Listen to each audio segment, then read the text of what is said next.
조갑제TV 시청자 여러분 안녕하십니까. 2021년 6월 7일 오후 4시 30분입니다. 한일 관계가 이렇게 경색된 것은 김명수 대법원의 일제징용공 판결 때문입니다.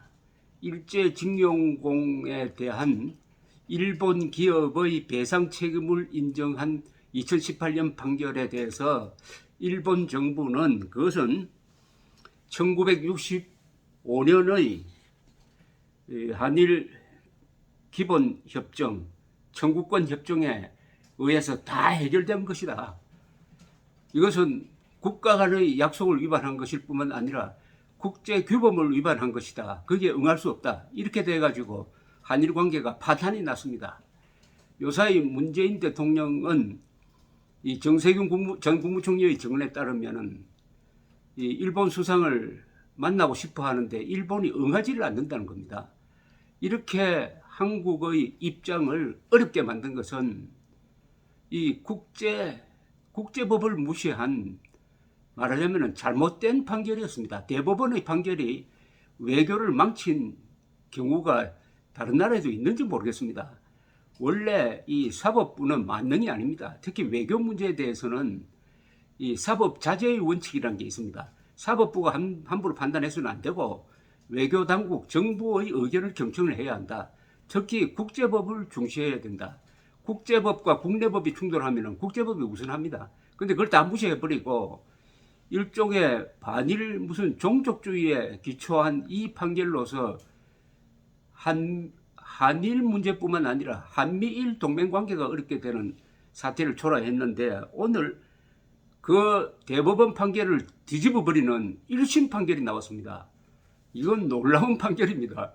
대법원 판례는 그게 구속력이 있다라고 해가지고 1심에서 대법원 판례를 뒤집는 정면에서 그것도 정면에서 뒤집는 판결은 아마 우리 사법사상 이게 처음이 아닌가 생각이 듭니다. 그것은 역설적으로 그만큼 대법원 판결이 법리상 문제가 있었다는 거죠. 오늘 서울중앙지법 민사합의 34부 재판장 김명호 34부는 강제징용 피해자와 유족 85명이 일본 제철, 리산화학, 미쓰비시 중공업 등 16개 일본 기업을 상대로 낸 손해배상 청구 소송에서 원고 청구를 모두 각하한다고 했습니다. 이들 강제징용 피해자들은 일본 기업들에 의해 일제시대에 정신적, 육체적 고통을 입었었다며 2015년 5월에 손해배상 소송을 제기했습니다. 그동안에 무대응으로 일관하던 일본 기업들은 재판부가 지난 3월 공시송달로 선고 기일을 정하자 뒤늦게 변호사를 선임해가지고 대응에 나섰습니다. 재판부는 오늘 선고 판결문에서 이렇게 이야기를 합니다. 1965년 한일 청구권 협정으로 강제징용 피해자들의 개인 청구권이 사실상 소멸됐다고 판단을 했습니다. 재판부는 청구권 협정 제2조는 대한민국 국민과 일본 국민의 상대방 및 국가 및 그 국민에 대한 청구권까지 대상으로 하고 있음이 분명하다. 청구권 협정을 국민 개인의 청구권과는 관계없이 양체약국이 서로에 대한 외교적 보호권만을 포기하는 내용의 조약이라 해석하기 어렵다. 제2조에 있는 완전하고도 최종적인 해결이나 어떠한 주장도 할 수 없는 것으로 한다라는 문헌 의미가 개인 청구권의 완전한 소멸까지는 아니다. 그러나 대한민국 국민이 일본이나 일본 국민을 상대로 서로서 즉 재판으로서 권리를 행사하는 것은 제한된다고 해석하는 것이 타당하다. 이렇게 명쾌하게 결론을 내렸습니다. 재판부는 강제징용 피해자들의 소송을 기각하면서 다른 강제징용 피해자들이 일본 기업을 상대로 제기한 소송인 대법원 2018년 10월 선고 전원합의체 판결의 소수 의견과 결론적으로 동일하다고 했습니다. 그러니까 대법원 판례의 다수 의견을 따른 것이 아니라 소수 의견을 따라서 이런 판결을 내렸다는 것이다. 이것도 아주 특이한 판결문의 지적입니다. 2018년 10월 3일 30일에 당시 대법원 전원합의체 주심은 김소영 대법관, 전원합의체는 일제 징용 피해자 고 여운택 씨 등 4명이 일본의 신일철 주검, 일제 당시에는 일본 제철입니다. 을 상대로 낸 손해배상 청구 소송 제3고심에서 신일철 주검은 여씨 등에게 1억 원씩 배상하라고 판결한 원심을 확정했습니다. 한국 법원이 일본 기업에 일제 피해를 배상하라고 판결한 것은 해방 이후 처음 있는 일이었습니다. 당시 대법원 전원합의체 대법관 13명 중 11명은 일본 기업의 배상 책임을 인정했습니다. 당시 재판부는 청구권 협정은 불법 식민 지배에 대한 배상을 청구한 협상이 아니라 양국 간 재정적, 민사적 채권, 채무 관계를 해결하기 위한 것이다. 일본이 협상 과정에서도 식민 지배의 불법성을 인정하지 않은 채 피해 배상을 부인했기 때문에 위자료 청구권이 협정에 포함됐다고 보기 어렵다고 했습니다. 그러니까 식민지 지배에 대한 피해 보상은 별도로 가능하다고 본 거죠. 그러나 나머지 2명의 권순일, 조재현 재판관은 일본 기업에 손해배상을 청구할 수 없다는 소수 의견을 당시에 냈습니다. 이분들은 청구권 협정은 대한민국 국민과 일본 국민의 상대방 국가 및 그 국민에 대한 청구권까지 대상으로 하고 있음이 분명하다. 청구권 협정에서 규정한 완전히 그리고 최종적으로 해결된 것이 된다는 문구는 한일 양국은 물론 국민도 더 이상 청구권을 행사할 수 없게 됐다는 뜻으로 봐야 한다. 라고 명쾌하게 지적했습니다. 그러니까 이 두 사람은 청구권 협정에 있는 문안을 해석을 하면은 일본 기업을 상대로 소송을 제기하는 것이 불가능한 게 명백하다는 겁니다. 여기에 다른 이유를 달지 말자는 겁니다. 다른 이유를 달지 말자. 국가 간의 협정문에 적힌 대로 해석을 하자. 왜 여기에 식민 지배에 대한 배상이라는 별도의 논리를 왜 가져오느냐. 이런 이야기죠. 이번 중앙지법의 판결처럼 1965년에 맺어진 한일 청구권 협정 적용 대상에 징용 피해자들의 손해배상 청구권도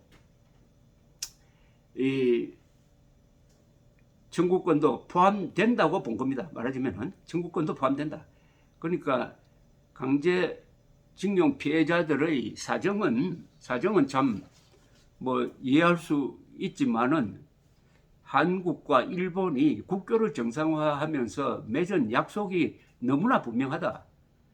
서로 간에 이 문제로 해서 소송을 통해서 손해배상을 받으려고 하는 것은 안 된다는 확실한 못이 박힌 이 문안이 있다는 겁니다. 문안이 있다. 한 법조인은 2018년 대법원 전원합의체 소수 의견을 근거로 중앙지법이 대법 판결을 뒤집은 것이다. 항소심에서도 유지할지는 의문이다. 이렇게 됐습니다. 그렇습니다. 이게 판례라는 게 이게 구속력이 있어가지고 판례와 어긋나는 판단이 이 하급심에서 나오면은 그게 올라갈수록 아마 뒤집어질 가능성이 있습니다. 그런데 문제는 이 대법원의 이 판결이 잘못된 겁니다. 이거는 누가 봐도 잘못된 거예요. 이거는 그러니까 법의 논리가 아니고 다른 논리를 가져온 겁니다. 식민 지배를 했으니까 거기에 대한 배상은 받을 권리가 있다. 이런 것인데 문제는 그것을 한일 양국이 청구권 협정을 맺을 때 그런 여지를 남겨놓았느냐 하면은 그런 여지 자체를 남겨놓지 않았습니다.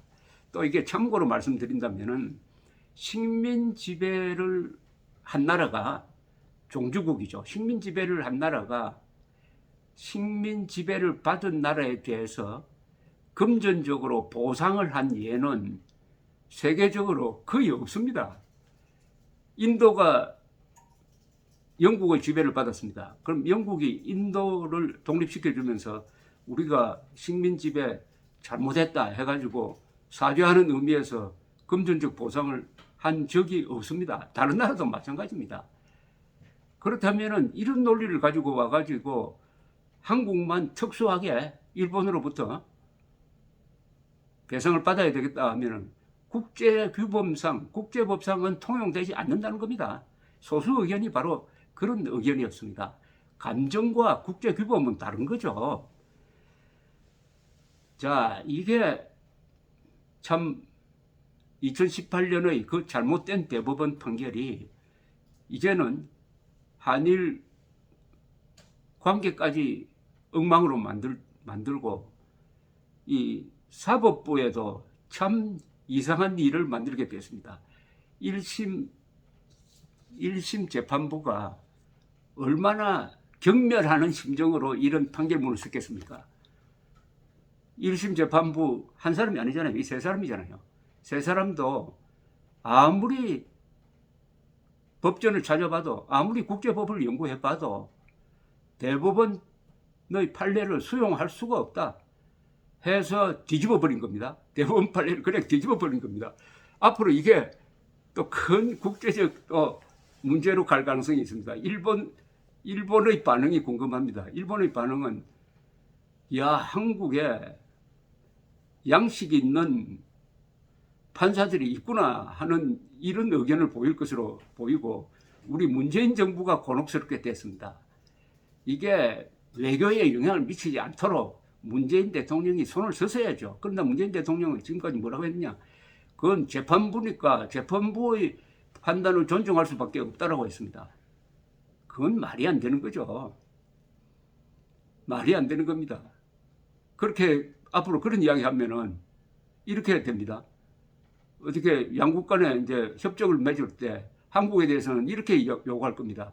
이 대통령의 서명 말고 대법원장 서명도 받아오라고 할 겁니다. 이 협정을 대법원이 뒤집어 버리면 어떻게 하느냐?